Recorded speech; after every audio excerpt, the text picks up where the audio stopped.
Thank you so much, Marty, for that introduction. And as I began saying earlier, it's just really nice to see so many familiar faces and names and new faces and names, lots of geographical locations in the world. It's my first time teaching the Sunday Sangha on Sangha Live, so that's a real honor. Leading up to this, I have been thinking, wow, I only have an hour and a half to cover quite a lot of ground. A Dharma talk, qigong movement, meditation, a Q&A at the end. So what I'd like to really do, though, is just give a taste of some practices that really have supported me and that hopefully might be of support to you. They're gentle movements. Leave some time at the end for questions and comments, because that's actually quite rich. And I do that when I teach on my own, but to really have a dedicated time and space to hear from you and have some reflection time is really exciting for me. And I'd like to mix things up in terms of the typical way that Sunday Sanghas unfold. And I've taken lots of Sunday Sanghas in the past, and usually we start with a practice, a sitting practice of meditation. Then there'll be some teachings, and then there'll be the Q&A.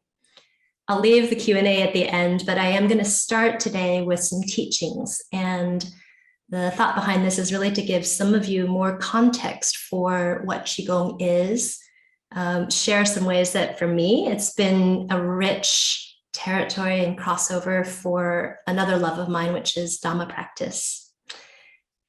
So the title, Energy of Presence, I thought I'd just speak to a little bit to like the immediacy and practical understanding of what the title can offer and share. And to do this, I'd like to look at what energy is. And energy can sometimes be understood as this kind of woo-woo thing. Like I once taught a concert violinist private lessons, and I was referencing energy, and she says, "What do you mean energy? I don't believe in energy." And I sort of backed up and I thought, this is a useful exercise.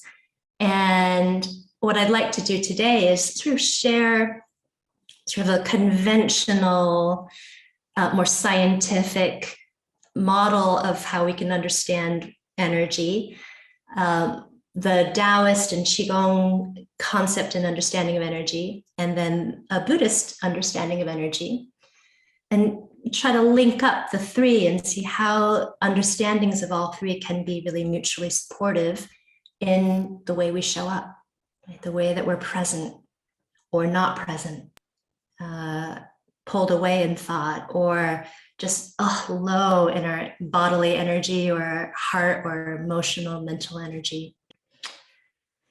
So then we'll do our practice after that. So energy in conventional means, like somebody says, what is energy? Well, energy is everything that animates life. You know, in science, there's an idea, and the sort of physicists would say energy is the capacity for doing work. Right? Whatever work, it takes a certain force to accomplish. Energy equals mc squared, right? It's a constant and some measurement of it. And the ways in which I feel I've understood energy is, you know, it's movement. And this is through the first law of thermodynamics, which says no energy can ever be created or destroyed. It can only be transferred. Energy is just, it's movement, it's changeability. And interestingly, though, there's the same amount of energy now in our known universe as there has been since its inception 14 billion years ago. Yeah.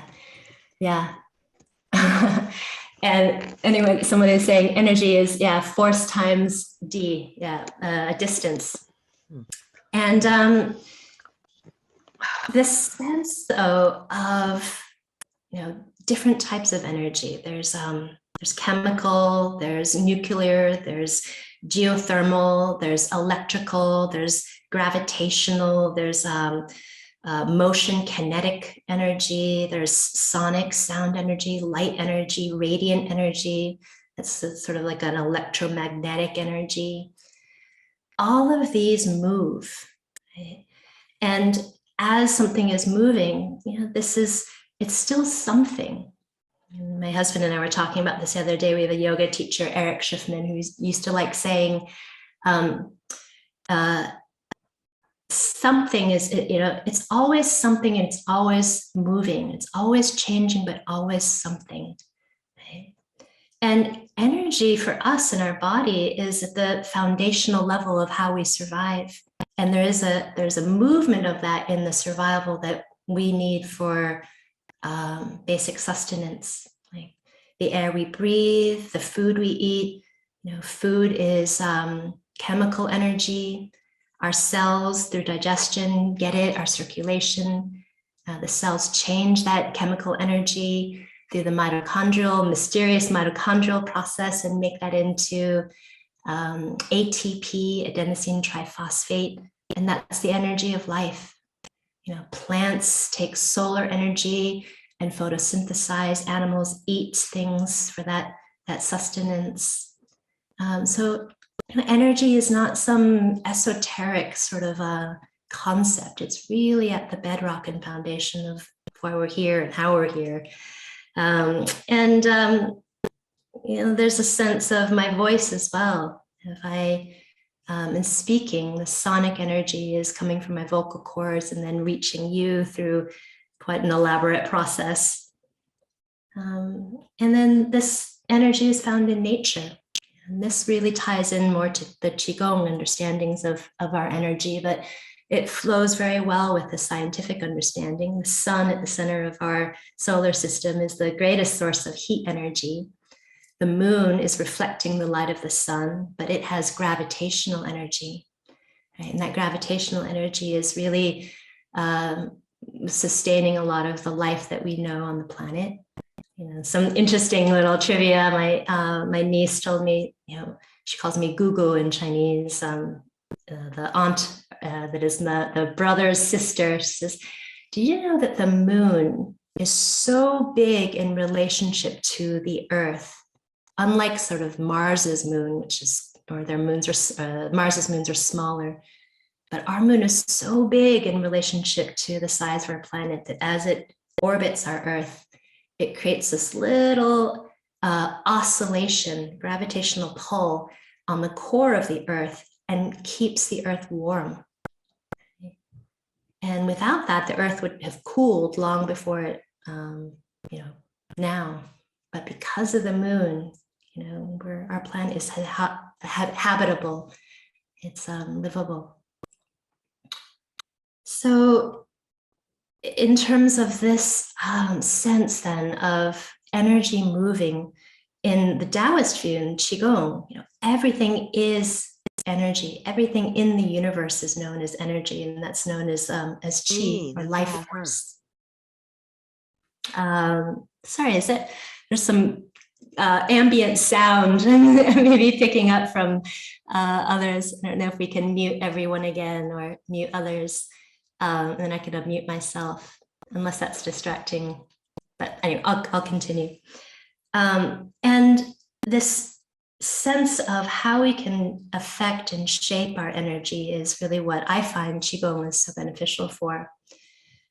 As energy is moving into our bodies, it can move in and then transfer around through our body in ways that are sometimes balanced, but are often imbalanced.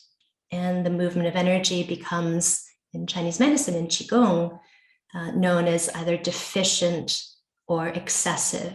It can become stagnant or stuck or a bit restless and agitated. And the way in which energy can be shaped in our body is really one of the things that I find qigong can really support. And this idea of energy flow, that the different types of energy in the world or in our scientific context can also really be understood through, is it stuck or stagnant? How is it transferring? And sometimes when it's transferring into us through the foods we eat, it gets a little bit restless or dull. And qigong is really a practice that helps us clear some of the passageways and support the way in which the energy can move through the body in a more efficient and balanced way. And by balanced, I mean just less stress factors affecting the experience. One of the other things I really love about qigong is that it draws a lot of the evidence for and experiences of embodiment from nature. And the ancient Chinese sages and practitioners, they were very empirical. They looked at the natural world and they deduced things from what they saw. And they saw that all life is energy and we are part of the natural world. And if we're affected by the same amount of daylight in the season as plants are or as animals are, then everything in our body, all of our bodily functions, which include respiration, circulation, digestion, as well as our functions of emotions and thoughts, this is all qi, all vital energy. And all of it is either rarefied and more kind of fine or dense. You can think of this as yin or yang. But this energy is also awareness. And this is mind. And this is heart. And this energy pervades our entire body. And how this flows in our body can really impact our overall health, our organism, which then will include, how we are emotionally and mentally. And when we can really look to nature as a source and support for how our energy is experienced, nature becomes our greatest teacher.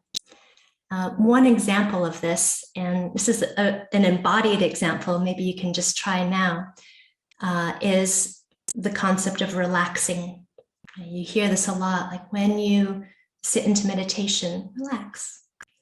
So whatever shape you're in now, whether you're sitting, lying down, standing, when you hear the English word relax, what do? Just try it, close your eyes, sense, and then relax.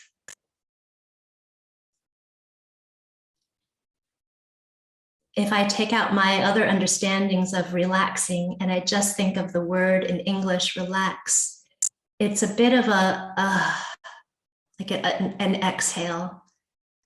It's a bit of the shape kind of softens. Sometimes when we relax, we sit down on the couch and we collapse, okay? But I know some of you know this. I'm going to screen share something to show you in Chinese and in qigong what the understanding is of to relax. Can everyone see that okay? Yeah, great. And to relax is song, S-O-N-G. And I put the character here, and then I've sort of explained the etymology of this, which I find useful. But song, to relax, is as hair that's long and flowing. The top part of this character is hair. And the bottom part is, interestingly, a pine tree. Okay? So if you think about relaxing, it's to be rooted like a pine tree and upright. But when you think of hair, not everyone has hair, so I want to be really inclusive, but imagining if you had sort of hair that felt really spacious, long, flowing. And this is the idea of what it means to relax in qigong, to imagine a pine tree and long flowing hair.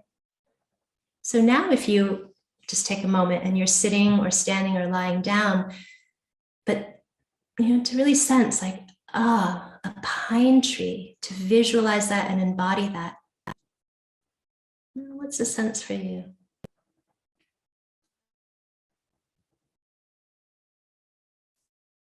Is there any difference between that and just relaxing as a collapse? We'll go back to that and try that a little later, but just to give you a sense of what that is. And then actually I'm going to go back to the screen share for a moment and show you also what the words for qigong are, because I think this is also very useful in understanding, you know, how qigong can tie into this idea of energy and movement of energy. And movement means changeability, right? Movement also means then it's shifting, it's not static, it's fluid, it's impermanent. Right? But qi is this character here with, I'm pointing there on my mouse, and gong is the next character. Typically, qigong is understood as energy work. But I actually find that the original classical character is really insightful, because qi here is a grain of rice and steam, which suggests that idea of energy is transferred, right? Water that's heated by fire can cook a kernel of rice and create nourishment. And then gong is even more interesting because it has this radical on the left for work, which originally was a carpenter's square, which I find really like about shaping and creating and crafting. Like carpenter's square was used to make right angles in furniture or woodwork.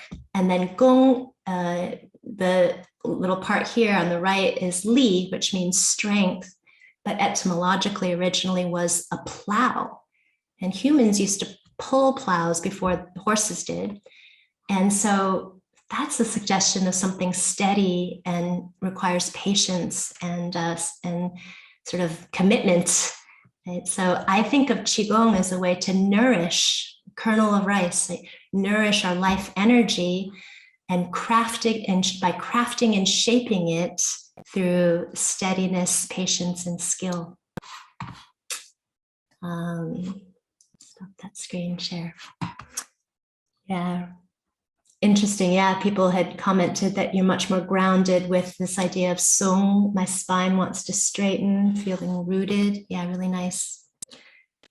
And then just to touch a little bit is now on the Buddhist concepts of energy. Sometimes it's known as virya, the effort or energy to awaken. It's one of the 7 factors of awakening, virya. It's one of the 5 indriya, which are allies for liberation. We need a little effort and energy to be mindful, to show up every time that we sit down for meditation or stand or move. There's a sense of really putting in this effort is a factor. There's also prana or pana in Pali, and the sutras or sutta on mindful breathing, anapanasati sutta, pana, right? The way in which life energy and vitality is a path to awakening. We need that energy of breath and of embodiment and life energy. Prana and chi have a little crossover, though I would also say there's distinctions that are useful. And then there's something called the sankhara in Pali and in Sanskrit that are our conditioned experiences, our conditioned phenomenon. And there's a bodily conditioned phenomenon known as the kaya sankhara. There's the vocal, the way we verbalize things that can be conditioned, that can be in communication with others, but also maybe our own inner dialogues that go on. And that's called vachi sankhara. And then there's something called chitta sankhara. Chitta is heart mind. And that's the body that's conditioned as part of our awareness, our knowing, our consciousness. And the most important thing to kind of explore, I feel, in working with these ideas of these conditioned phenomena is that they change. They're subject to impermanence. right? They are just moving energies and bodies of experiences that shift and change according to the intentionality that we bring to them, the awareness that we bring to them, the external factors or internal experiences that may be impacting and affecting them. And they say in the Buddhist texts, right, that everything is changing. There's changeability and impermanence. Conditioned things by nature arise and then vanish. But very beautifully, having arisen, anything that arises can also cease. Right? Their subsiding is blissful. That's anicca vata sankhara. That which is conditioned can be released, and that release is blissful. But it's basically energy flow, right? These changing bodies and changing things. And what I love about the Buddhist focus on energy is that it's primarily about our human conditioning, although there is definitely inclusion of nature and very beautiful sense of belonging and being with all of the qualities of the natural world. But I would say on the whole, the Buddha was probably less interested in sort of the reason why all of this exists, like the means of where we've come from, where we're going, why we're here. And the Buddha's teachings were really aimed at understanding that whatever these impermanent energies are, our sense that they're permanent causes us to suffer. Like he was interested in, why are we suffering? What is this human condition that makes us unhappy? And what are the things that we can do to shift that? And so he developed a beautiful set of teachings specifically designed on how to free ourselves from clinging to the sense of ourself, our I identity is fixed and permanent. And so I feel like it very much overlaps with this idea of movement of energy, but it gives it a wisdom context. And as we practice, this is really what we can bring into this melding and combining of mindful movement with wisdom teaching.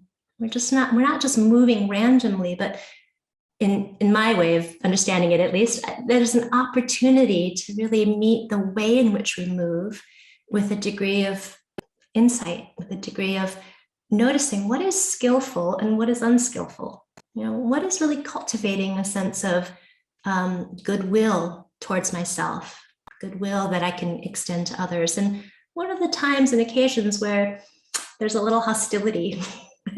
It's not quite so nice to myself. I'm pushing myself, or I'm putting expectations and judgments on myself, wishing that I looked more like the other person doing this. Again, it's very easy to slip into comparison.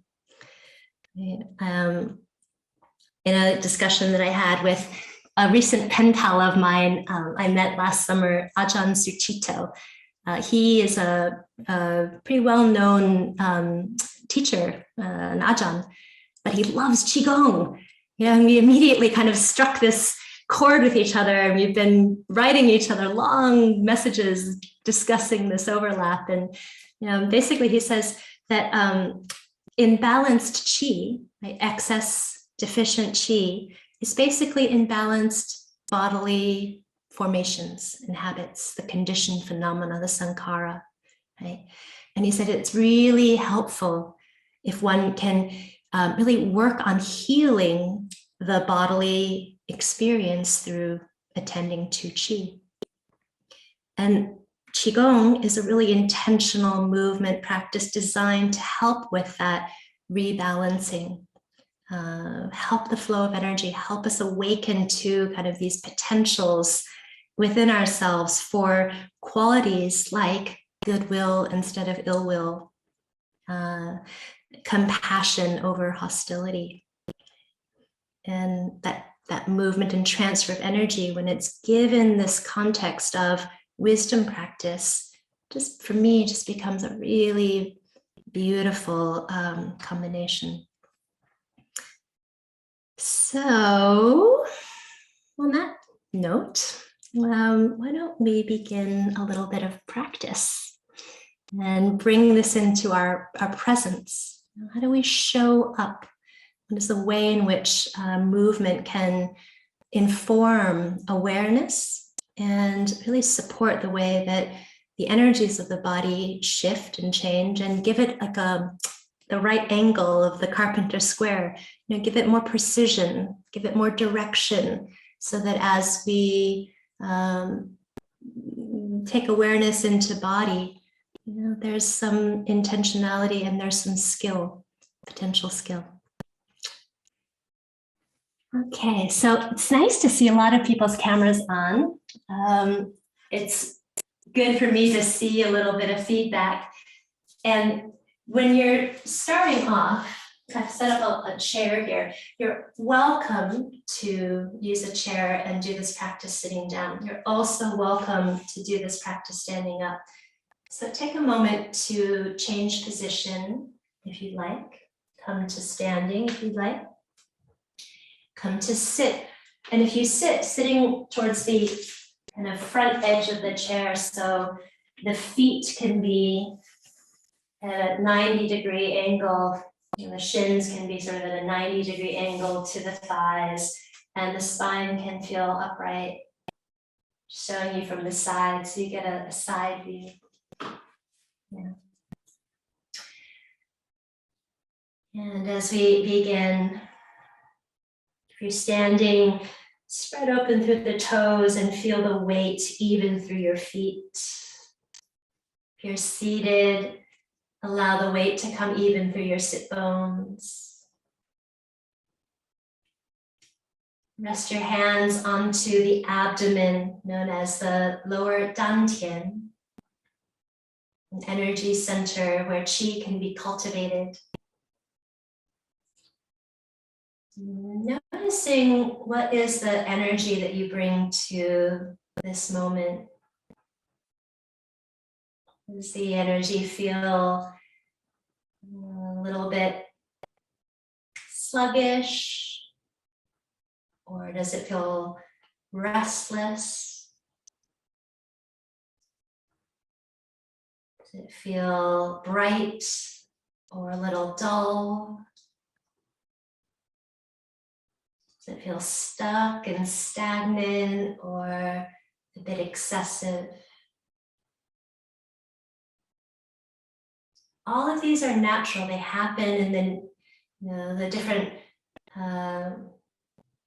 ways that nature works. Sometimes nature rains a lot in a certain place. It definitely happens in England, where I live.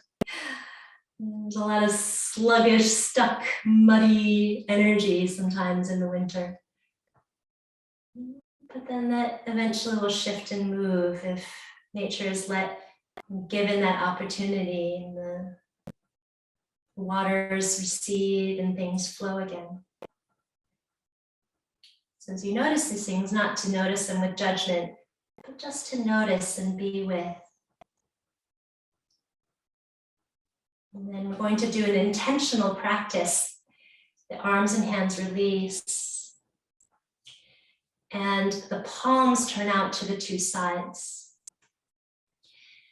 And noticing any excess or deficiency, these tendencies for imbalance. And let your hands move out to the two sides and gather any feelings of stuckness or stagnation, excess or deficiency, restlessness or torpor, and move them out to the sides, lifting to gather these tendencies that may arise in your bodily experience. Natural breath. And then once the arms are overhead, move the middle fingers towards each other, the palms toward the earth. And having observed these, met them, welcome them in a sense, Let the palms float down in front of the face and then down past the front body. The intention to clear. Letting these slowly be released out of the form of your body and given back to the earth where they can be composted.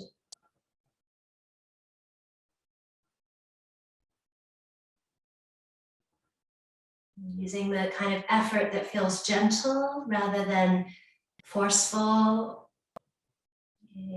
energy and approach of just this letting go without to think about it too much.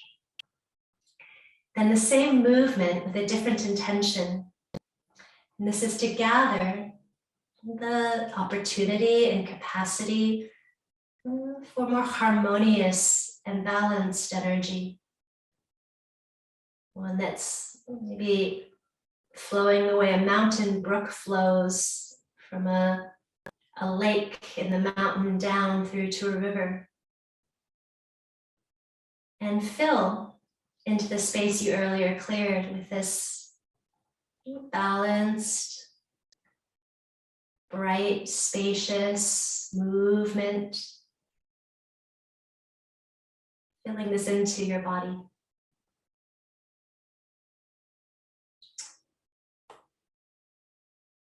And then gathering what you just filled.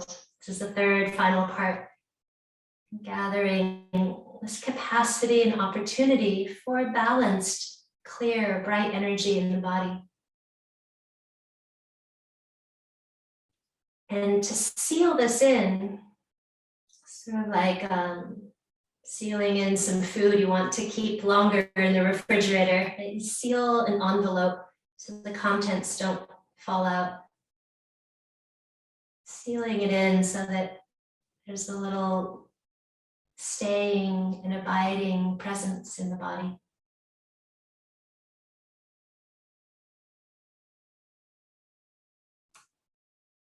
Let that naturally complete, noticing how that feels. And take a moment to adjust the feet if you've been standing. If you're not used to standing for longer periods of time, just letting the feet move, moving a little bit through your ankles. And we'll do a couple forms that also help to warm up the body and circulate a little bit of energy. It gets the body warmer, and the circulation is really beneficial for moving energy through some of the joint spaces and the capillaries.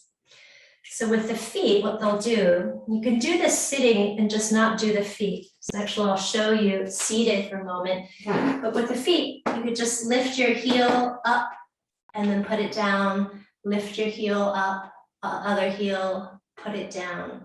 But you wouldn't be necessarily doing what we'll do standing, which is a weight shift. And it's a weight shift over to one side and then back down, over to the other side, and then back down. The arms, one will wrap around the front upper chest area, and the other one will wrap around the lower back and waist. Then you release that down, you come up and you wrap, and you wrap, and wrap. It's a little bit of a variation of a form called constant bear. And let the energy be less in the arms. The arms don't actually have to do that much work. And more energy in the center, your center turning. Just continue like that. I'm just going to show this how you would do this sitting, if you're sitting or you'd like to sit, which is just a lifting of the heel, lowering of the heel, but a turning of the upper body. So let's the movements of tightness, maybe the movements of the mid back, release, chest, Get some circulation through the arms, the wrists and hands.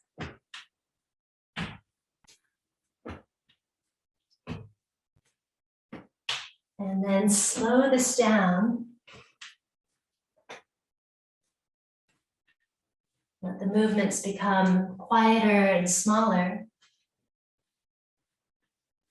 until you come back to standing in a still point.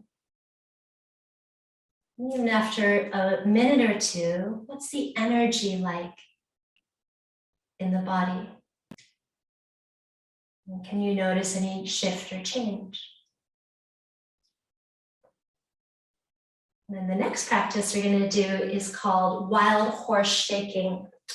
So the feet come just a bit narrower and they're about as wide as your hips. This one is a simple bounce. Again, you could do this sitting. You would just be sitting and kind of making noise if you have a noisy chair like me, but bouncing like this. And as you shake, let the effort, the virya, the energy and effort of this be gentle, nothing sort of strong in your shake, just a very gentle movement. The name wild horse shaking is really beautiful for me because it means no saddle or weight on your back. So you might invite your back to feel very light and weightless. It also means no reins or bridle or bit around the mouth or in the mouth, so let the jaw and the face and the head be soft.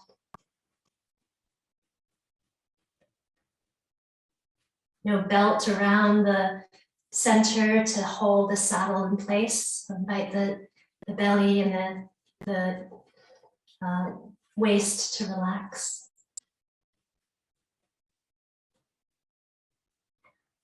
And then again, pause, slow it down, and find the stillness. Again, just a minute or so of shaking can sometimes, not always, shift things, but what can you notice? What is the energy like? So now we're going to come into something called playing the accordion. The feet can come a bit wider. You can do this practice sitting down as well, just not moving the knees and just doing what I'm doing with my upper body and arms. I'll show you from the side first. If you are standing or seated, there's going to be a little bit of a expansion. And then when I contract in, like I'm playing the accordion, I'm curling the tailbone a little bit under. This really starts to help open the back, stretches out the back, but it also starts to facilitate some opening in kind of the lower diaphragm, the pelvis region. And so often, Ajahn Suchito likes to say this, he says, so often people, when they're sitting only, the energy gets very stuck in this lower quadrant. I would agree. It's very hard to breathe into the lower quadrant when there's a little stuckness there. So movements like this can start to mobilize and invite energy flow into the pelvis, into the lower body. The breathing in this is an in-breath to expand, and an out-breath to round and soften. Shoulders stay relaxed. And I guarantee you, I'm not doing anything super interesting. So you might close your eyes or take your eyes off screen and just really listen, observe, and sense. What is the feeling tone and movement like in your body when you do this? Playing the accordion, expanding, condensing. Inhaling, exhaling. Crown of the head stays lifted, but the tailbone does just curl in a little bit as the lower back rounds. Do 3 more.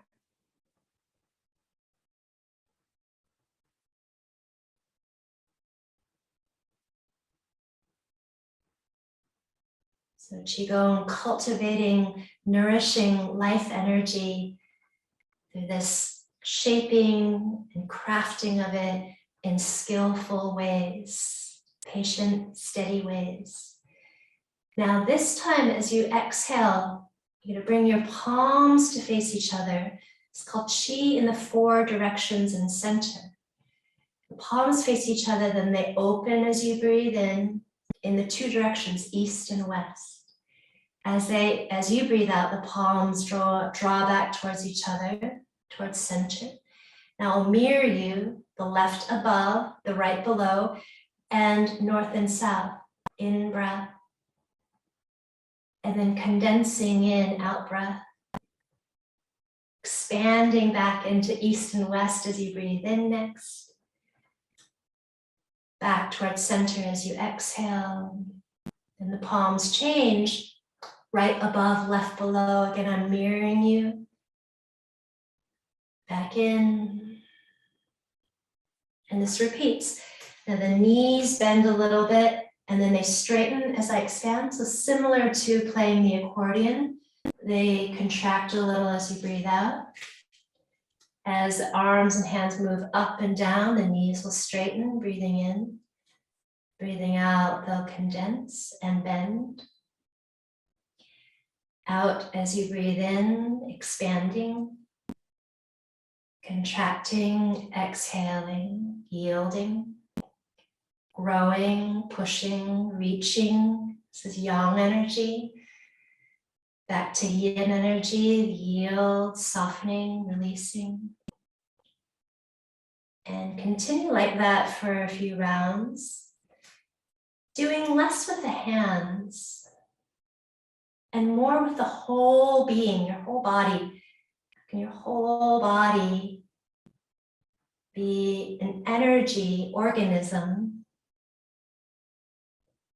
that moves as one, like an amoeba?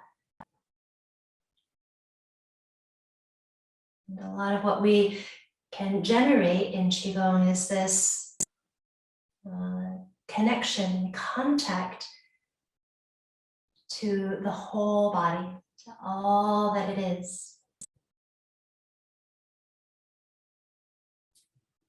Mindfully breathing.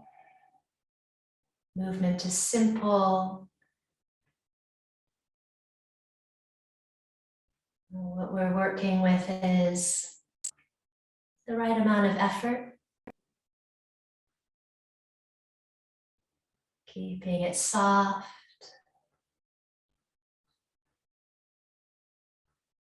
Steady. This is a change of kinetic energy, movement, energy that moves. Even a dust falling onto furniture is full of kinetic energy. This movement is a way in which we can let the movement of our energy transfer through the body in ways that nourish it. One more round. Exhaling. Right above, left below, breathing in and breathing out. And this practice will conclude with the practice called sealing in the 3 dantians, the upper, middle, and lower. The arms and hands reach out. The breath is natural, they rise overhead. The palms face each other without touching, so imagine there's a pane of glass between them. And then they slide down that central pane of glass, uniting the upper, middle, and lower energy centers. Abdomen, the lower one, That repeats twice more. Move at your own speed. Breathing in to open. Breathing out, letting this sense of aligning between the earth and sky, the energies of earth and water, the sky and the sun. Feeling the way in which you're part of this. And how does this experience unfold in a way that's nourishing to you?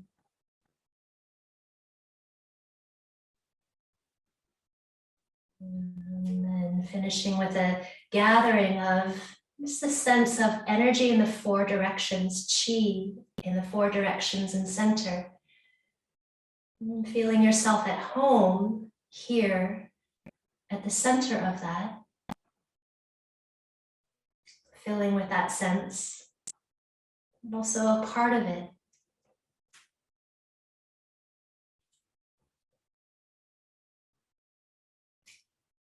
And finish with the hands and resting on the lower dantian, taking a full breath.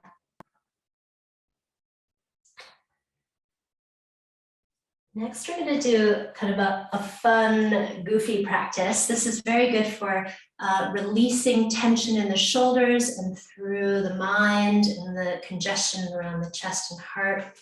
It's called a monkey stealing earth energy. The monkeys have paws like this, and the paws go and they steal earth energy. So you might want to do that at the end. When they steal it, the fingertips come together.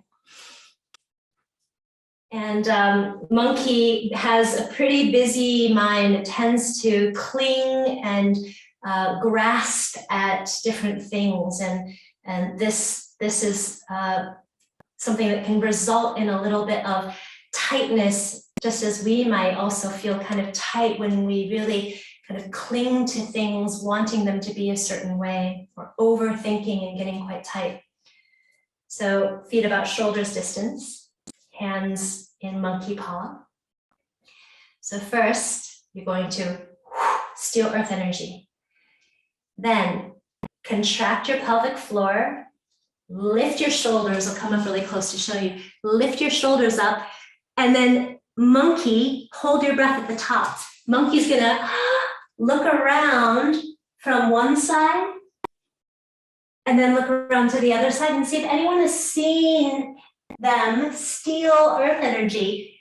Come back to center. No one's seen you, so exhale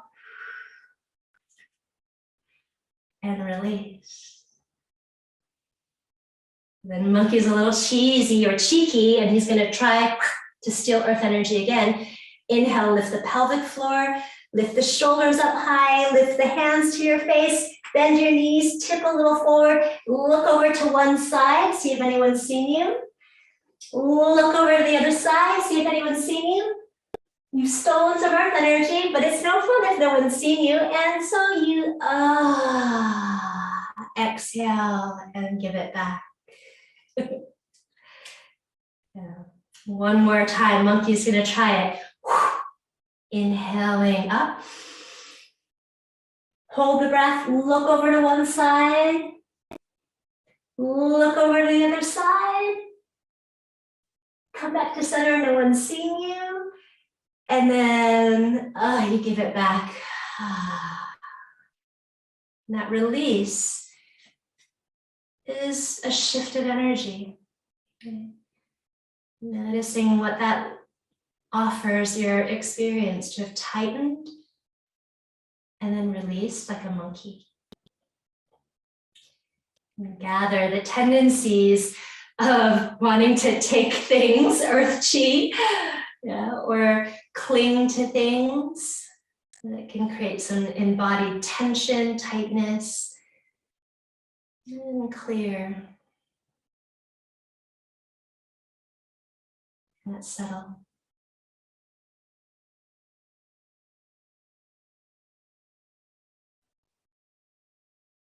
Good. Hands resting back to the dantian. So the last practice we'll do, we'll move right into meditation from that, is a meditative practice. All of these are, but this one's a bit quieter. It's called the bone marrow cleanse. Some of you have done this with me. You can do it sitting. The feet stay stable, the knees softly bent. This comes from the work of Kenneth Cohen. There's lots of different bone marrow cleansing practices. I quite like this one because it starts with a practice called meditating Buddha. So the hands, just generating a little bit of energy at the abdomen, the lower dantian. The hands might move, they might be stable or steadier. Feel the feet rooted if you're standing, feel the sitting bones rooted if you're sitting. And then take the arms out just a little bit. Move the hands into a prayer-like position. The thumbs lightly touch the chest. Let the palms join and the head lower down. Meditating Buddha. Contemplating the ways in which we might meet experience more fluidly and freely, with compassion and goodwill, with gladness and equanimity, and so as to help liberate and free us from what feels frustrating, what makes us suffer.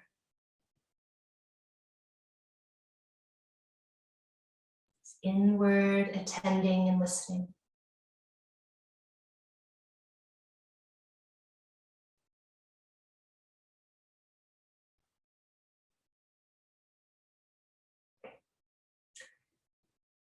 And the arms will release. There's 4 parts to this practice. Part 1, meditating Buddha. Part 2, cosmic being. The arms rise to the 2 sides. The palms face out and the fingertips face upwards towards the sky. You feel yourself at the center of this energy flow of the cosmos. It's not that far-fetched because it is energy that animates and creates this living universe that we know, with its mysteries and its forms.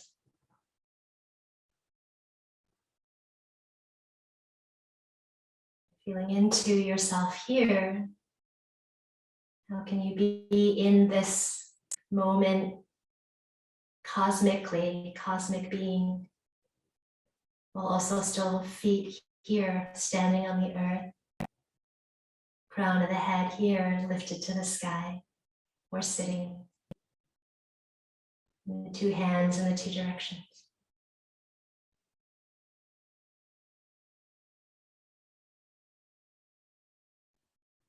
The belly is relaxed, the chest is soft, the joints relaxed like a pine tree standing, rooted and upright. Long flowing hair, sung, relaxed.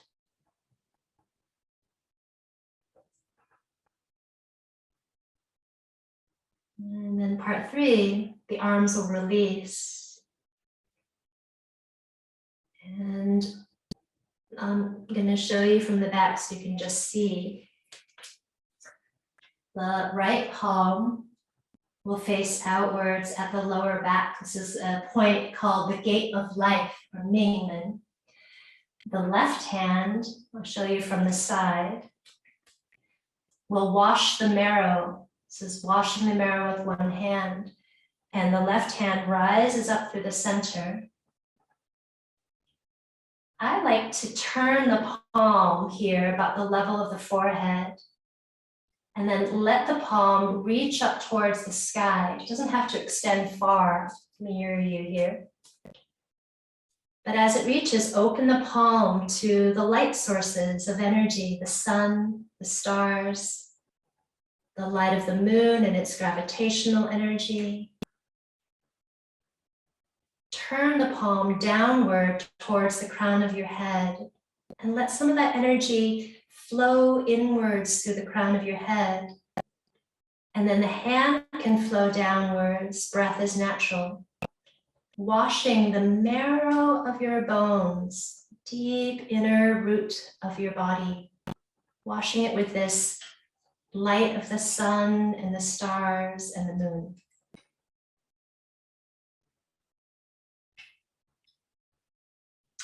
Then you change the hands. Right hand out, left hand behind the back. And you do the same on this side, washing the marrow. Turning the palm. Pausing as you open to receive some of this nourishment. Can you take this energy that is here, our sun, our stars, our moon that we can see and feel, that we're affected by. Let this pour into you as the palm turns down, and let the marrow of the bones be washed.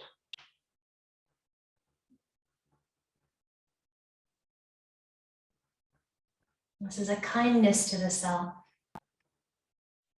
care for the self. You repeat each side once more.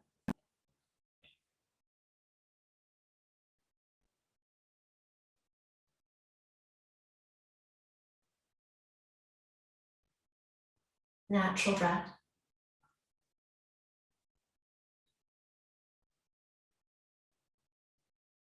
This practice can be done sitting.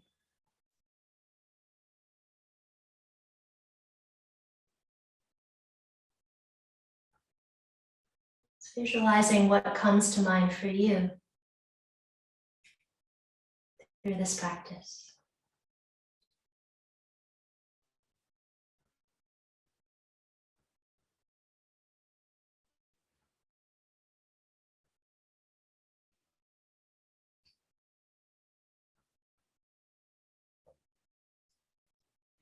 Staying grounded through your feet, anchored through your breath, present in the body, and yet also present to these life energies, the chi all around you. And the fourth and final part of this practice is washing the marrow with both hands. It's done once only. Both hands rise. Both hands turn. Connect to a little energy. Be present to that. Turn both palms towards the crown of your head. Feel like there's a portal that can open. And then let this energy wash the bone marrow of the body, the roots.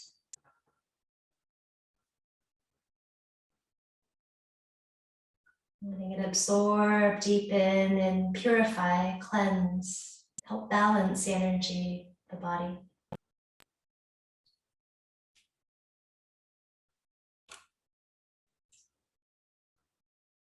And as you complete that, just pause for a moment. You're welcome to stand now in Wu Qi meditation, just about 4 minutes. Or if you'd like, you can sit. If you sit, you can sit on a chair or on a cushion.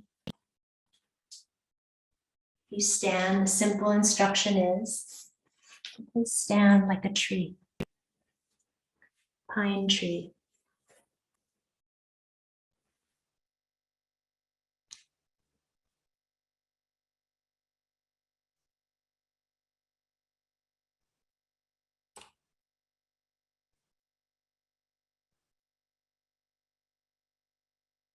And observe the presence and the energy that animates this presence for you now.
In a moment, you'll hear the sound of the bell. And when you hear that sound, the invitation is to just let the form naturally complete.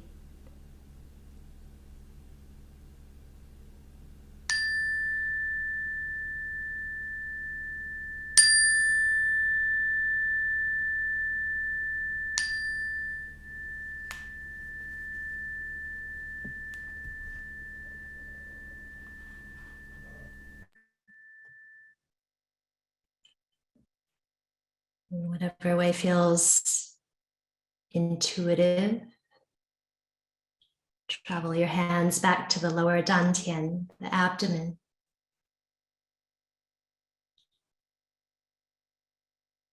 We'll conclude with a practice called the closing form for peaceful qi. The arms reach out to the sides. They gather peaceful vitality and life energy. The invitation is to fill this harmonious and peaceful vitality into the form of your body. May this nourish your well-being and the well-being of all life.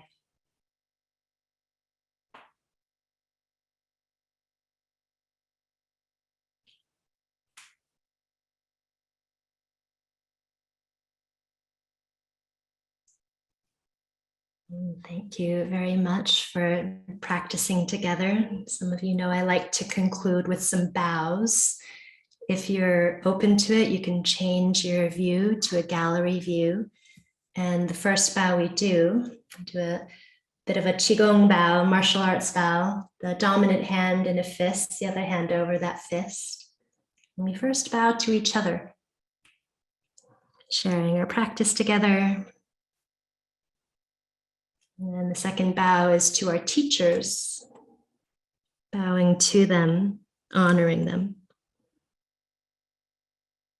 And then the final bow is to yourself. And when you bow to yourself, you bow to those who've given you life, your ancestors, parents and grandparents, and all those who've come before you. Maybe as far back as to the source that is one.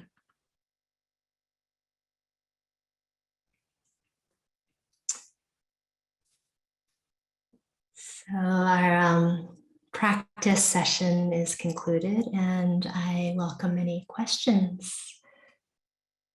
I'm glad there was a person who did the practice with one arm and still loved it as the other arm is in a sling. Yang Chen, that's wonderful.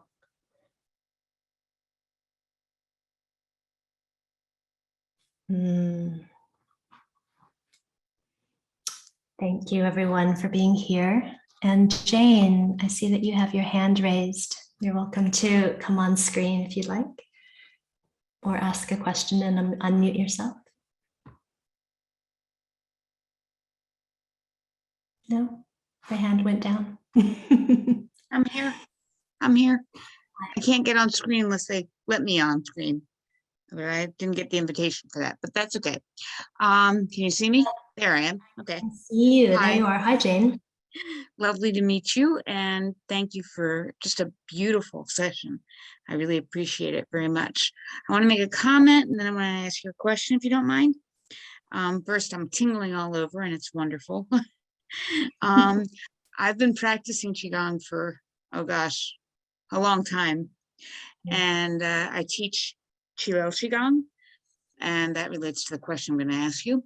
And I just wanted to go back to what you said at the beginning about balance, because this was really what changed my life. The person that recommended qigong for me was my acupuncturist. He's from China, and he said to me, if you want to keep this energy flowing that you're getting from the acupuncture, go find someone that teaches qigong that you really respect and that feels right for you. And I did, and it changed my life. So just to say, balance. Most of us, I think, have ebbs and flows of energy all day long. When I started qigong, I would get really tired at like 4 p.m.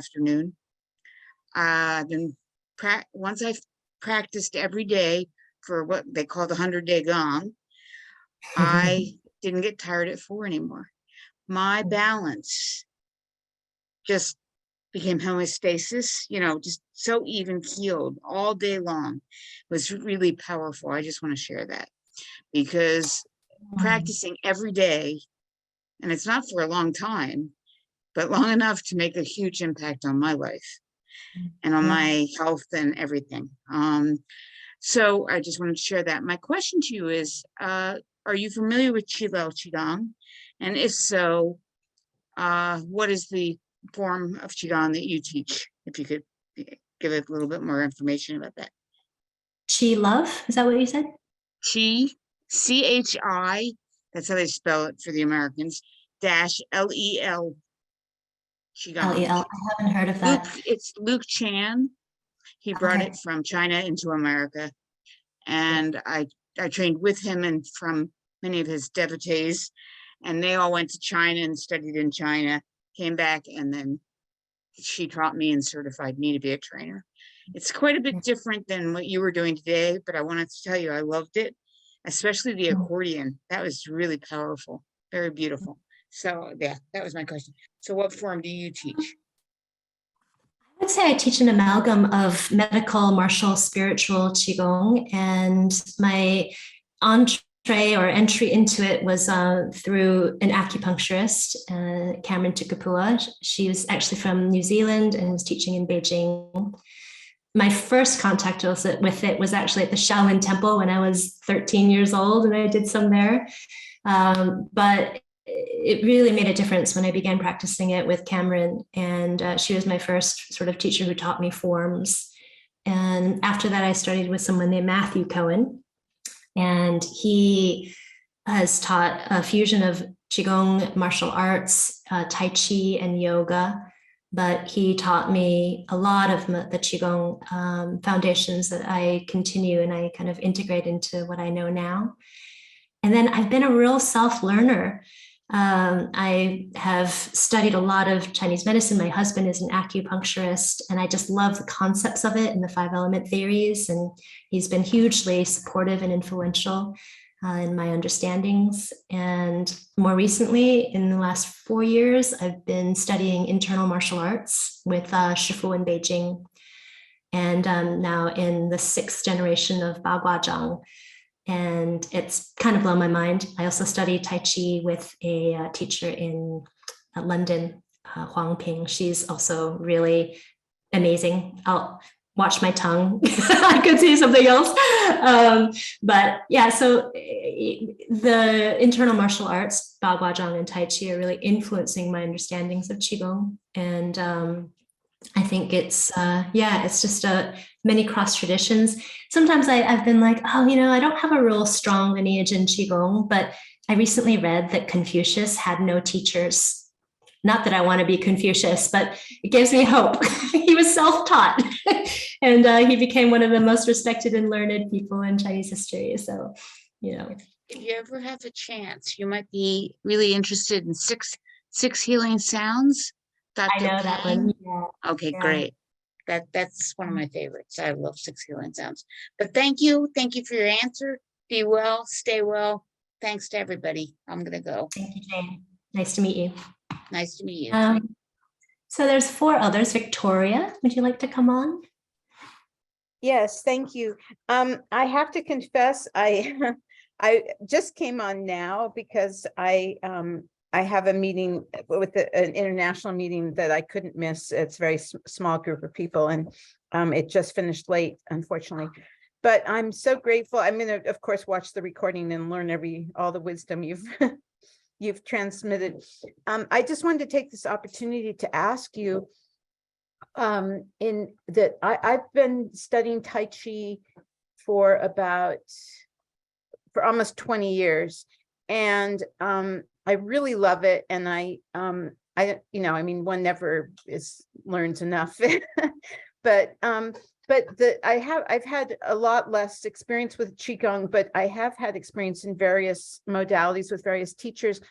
And I always feel when I'm doing Qigong that the feeling I have is something that a lot of people say about Tai Chi. So I just wanted to check with you, since you do both. When I do Tai Chi, I feel like it's really a workout. I get very hot in a good way, and I get very energized, and I feel like my whole body is like reborn. And when I've done Qigong, I've felt like I feel more spiritually in tune and more kind of centered than I do with Tai Chi. It feels more, more like it's in tune with the spirit. But physically, I feel like either I don't know, I don't feel as embodied somehow. It feels almost like an angelic practice. I don't know how to explain it, like something that's not fully embodied. And I just wondered if you could explain to me how you see that and maybe what's going on, and because I'd like to do both, or I don't know. You seem to do everything. So if you can give me some words of wisdom on that. Oh gosh, I do a few things. It's an interesting question, actually. And I would say that first, Tai Chi is a martial art. So you are going to be using application principles if you're doing Tai Chi. And I'm not sure what approach to Tai Chi you've been working with. But I wanted to mention that it's the yang. My teacher is Chinese, and he goes back. He has a master who's like 100 years old. So I don't know beyond it that's the yang method. Yeah, so that would be a martial application, and so that will involve quite a lot of intentional movement that gets you quite embodied, but with the application of of force sometimes, but intentional soft force, and it's very physical. Not all qigong is going to be martial. Some is. Some of it will be medical, and that might be or spiritual, and that's where you can maybe get that angelic feeling that you're describing of a lightness. But I would be curious for you to try qigong with some of the principles from Tai Chi. So like sinking the shoulders and moving from center. And I wouldn't say that for myself, one practice is sufficient. I like to do both. I like to have sort of the martial movement practice that sort of supplanted my former asana practice, which used to be quite dynamic. I don't really do asana anymore, yoga asana. But the sort of fluidity and movement of Tai Chi is very attractive to me, as is the stillness and concentration and medicinal qualities of qigong and spiritual qualities. So yeah, that would be my short answer. I don't know if that helps. That helps a lot. Thank you. That's really wonderful. And I see a lot of people waiting to ask questions, so I'll leave it at that. But I really appreciate that. Thank you so much. You're welcome. Okay, next we have Shannon. Hi, Mimi. Hi, let's Hi. see. Can you see me? Am I put my camera on? You are such a delight. I recently found you. I don't think you can find Shannon, I me, can't but you see can hear you. me. Oh, maybe someone could help me out and spotlight her. I'm I've lost- trying. I can't find her. Okay. I can be Yeah. like the Wizard of Oz, just the voice in the background. Okay, go for it, Shannon. Thank you so much. I'm so grateful. I've recently found you. I would love some guidance from you, please. I am completely a beginner at this, although I have practiced yoga, Reiki. I see a TCM practitioner. It's been rather humbling to note how much I feel like I should not be doing this every day at this point. Some fatigue. I've heard you speak about your experience with asthma. So I have asthma as well as deviated septum. So I often find the breath that's suggested, I'm breathing, inhaling, exhaling 2 or 3 times more than what's suggested. So, and then the next day, it's a profound fatigue, and, I'm familiar with detox and whatnot, but could you speak to that from just the physical perspective of breath for an asthmatic, and also, how much to really tackle at the beginning? There you are, Shannon. It's nice to see your face. Oh, it's such a good question. I know what it feels like to not be able to breathe, and it's scary. Yeah. It's gotten a lot better recently, and then I've also discovered more recently the cause of some of my asthma at night, which is mold. So I've just recently, in the last few days, put an air purifier specifically for mold, and that's really helped me.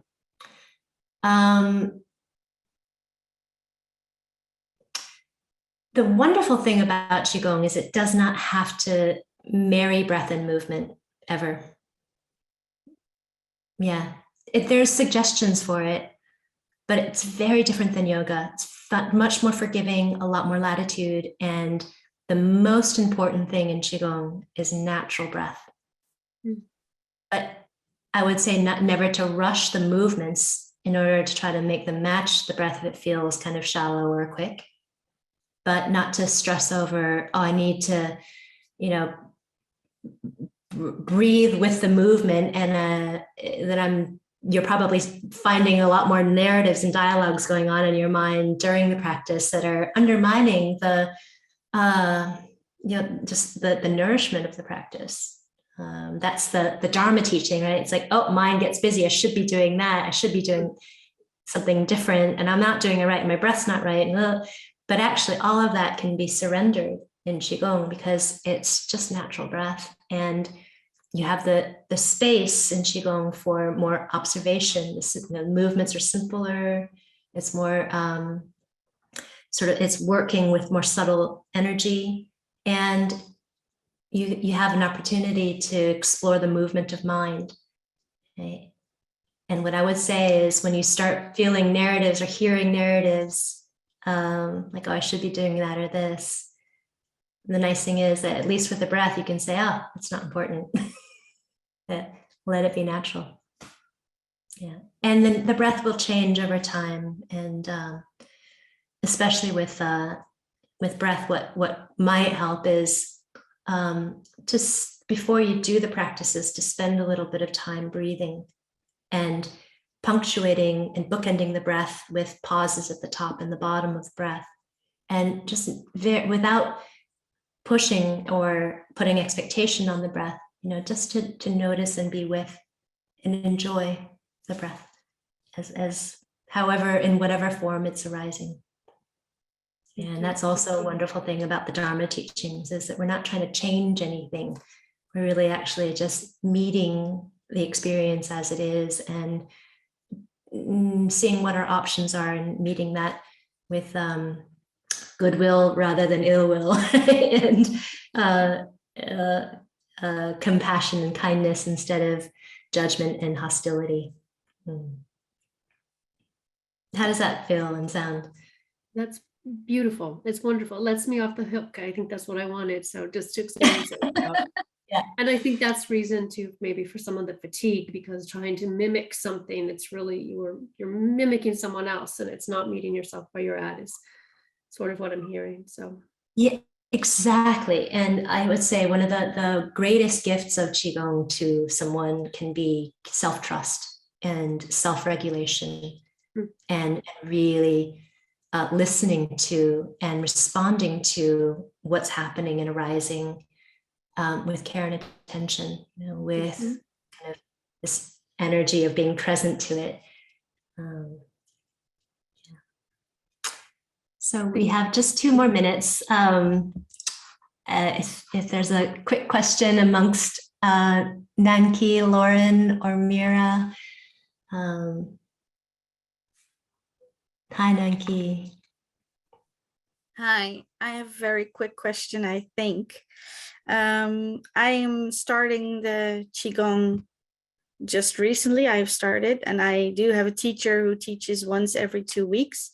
But I was wondering, like, what, because there are so many routines there to choose from, and I'm a little bit like searching for what routine, because the repetition of a routine is like what gives the best results for your health and for your all over being. So I was wondering how to choose from all of the routines, which one is best for you. Short, simple question. Answer to your question is, let it be fate, serendipity. Okay. What naturally comes to you, there'll be a reason for it, and there'll be a reason why you'll want to do it again. Follow that. Okay, that's a good one. Thank you. Thank you. And before we conclude, I forgot to mention this before. I just want to thank you all for your support. Donna, as Marnie had mentioned, is how Sangha Live operates. It's how I've been offering my classes since the pandemic started. And it's a way of coming into a reciprocal and mutually supportive relationship.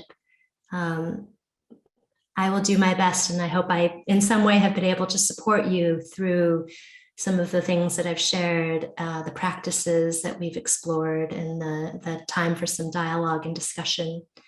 And the way that Donna works is that the invitation is then for you to support me in whatever way that you might be able to, and Sangha Live for the platform and for the organization and all the back end that happens. And they're so well organized, but that doesn't happen easily. So, if you do have the means to support Sangha Live and support our teachings on Sangha Live, we really appreciate it. And it's not a very reliable, steady source of income. It takes a lot of trust for me to do this way of teaching, but I've found that it's actually been amazing. It's reaffirmed my belief that there's a lot of goodness and generosity and kindness in the world, and that we can move away from the capitalist model of transactional relations of product and service and expectation. And it's just a quality of the heart, give what you feel from the heart that is of support. So thank you so much, everyone. Thank you, Sangha Live and Marnie, for hosting. I wish you all very well and hope to see you again. Yes, I'm going to put us on gallery view as we log off. I know there were a couple more people with questions, so feel free to email us info@sangha.live with your questions for Mimi, and we will work with Mimi and post the responses on the replay, which will be available at the link that you used to register, and that will be there ongoingly. So we can get your answers. I'm sorry we ran out of time, but I love that you were also engaged. What we can do now is take a moment in gallery view to, let me remove spotlight, to say goodbye to each other, and feel free to unmute, wave, say goodbye, however you wish. 谢谢，再见，谢谢。 Yeah. Thank you. Bye. Bye. Bye. Thank you. Bye. Thank you, Mimi. Bye. Bye. Thanks, Mimi. Happy school. Bye. 再见。 Thank you, everyone. Thank you, Mimi. Thank you. Thank you. Thank you. Thank Thank you you. very Thank much. you. Thank you. Have a Bye, wonderful day. You too. Thank you. Mimi, can you Thank hear you. me? Do you I do can any hear you. in-person? I think I loved your class. Thank you so much. I loved everything, and I wondered if you do. I saw you've got one day at Insight London in May at King Alfred School. Are you doing any other regular classes that people in England can attend in person, like in London? Or I know you said you live near Cambridge. I think I met you once, and I just think your styles. I love it. So, Oh, that's really kind of you to say. Thank you. And I haven't ventured back to London or in-person classes. I live out in the countryside, and I've continued teaching once a week on Thursdays on Zoom. But for now, I'm going to just do retreats and special programs in person. Yeah. But I hope you can attend the day-long retreat. Yeah. I'm going to try and do that at King Alfred. Just to quickly ask you, if I or anyone wanted to attend the Thursday class, I see that it's 45 minutes. For someone like me who has a little experience but hardly any, could I just come freshly without knowing what I'm doing? Absolutely. Yeah. They're very geared to people of all entry levels and experiences.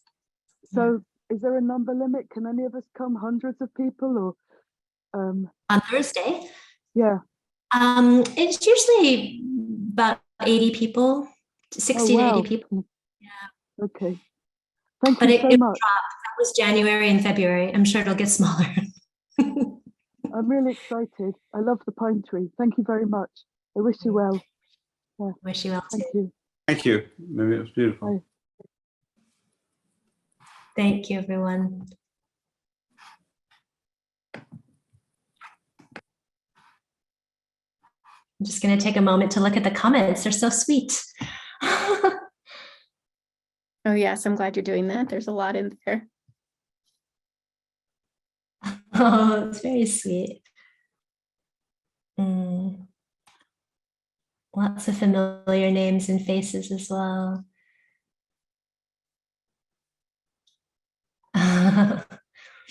Oh,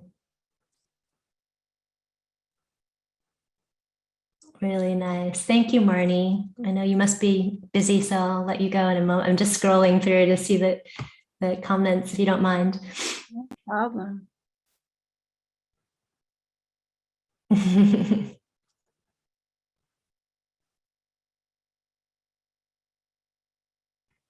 It's Sunny really wants to ask what your scroll says. Oh, it means in Chinese, it's 天道酬勤, which means nature will reward, or heaven and Tao, which is the way or natural way, will reward diligence. So sort of good effort, right? The right effort. Thank you. Which is a saying from the Book of Changes, the I Ching. Oh, yeah. Lots of gratitude. So sweet. Practice presence, not shouldism. Yeah.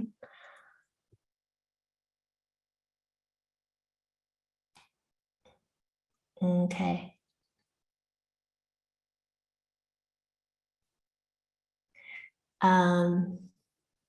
Candice, okay, yeah, there's some questions maybe I can get back to later.